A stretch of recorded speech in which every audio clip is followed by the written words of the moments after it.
తెలుగు ఇండస్ట్రీలో విషాదం చోటు చేసుకుంది. కొన్నాళ్లుగా తీవ్ర అనారోగ్యంతో బాధపడుతోన్న సీనియర్ నటి పావలా శ్యామల కన్నుమూశారు. హైదరాబాద్లోని ఉస్మానియా ఆసుపత్రిలో చికిత్స పొందుతూ కన్నుమూశారు.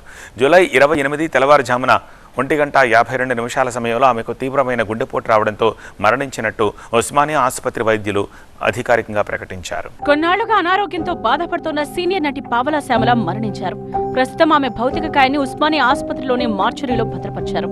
గత కొన్నేళ్లుగా తీవ్ర ఆర్థిక ఇబ్బందులు, వృద్ధాప్య సమస్యలతో దుర్భర జీవితం గడుపుతున్నారు శ్యామల. ఆమెతో పాటే ఉన్న ఆమె కుమార్తె కూడా ప్రస్తుతం తీవ్రమైన అనారోగ్య సమస్యలతో బాధపడుతున్నారు. ఒకప్పుడు వెండితెరపై నవ్వులు పూయించిన నటి చివరి రోజుల్లో ఇంతటి దయనీయ స్థితిలో కన్నుమూయడం చిత్ర పరిశ్రమను, అభిమానులను తీవ్రంగా కలిచివేస్తోంది.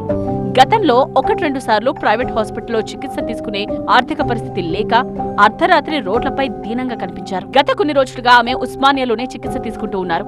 గతంలో శ్యామల పరిస్థితి తెలిసి పవన్ కళ్యాణ్ తో పాటు సాయి దుర్గ తేజ్, దిల్ రాజు లాంటి పలువురు సినీ ప్రముఖులు శ్యామలకు ఆర్థిక సాయం అందించారు.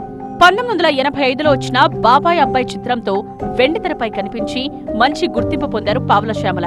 దానికంటే ముందు కూడా ఛాలెంజ్, శ్రీవారికి ప్రేమలేఖ లాంటి 1-2 సినిమాల్లో చిన్న చిన్న పాత్రల్లో మెరిశారు. విలక్షణమైన మాట తీరు, అమాయకత్వంతో కూడిన హాస్యంతో ప్రేక్షకులను కడుపుబ్బా నవ్వించారు. ముఖ్యంగా పూరి జగన్నాథ్ తెరకెక్కించిన ఆంధ్రావాలా, గోలీమార్ లాంటి సినిమాల్లో శ్యామల కామెడీ అద్భుతంగా పండింది.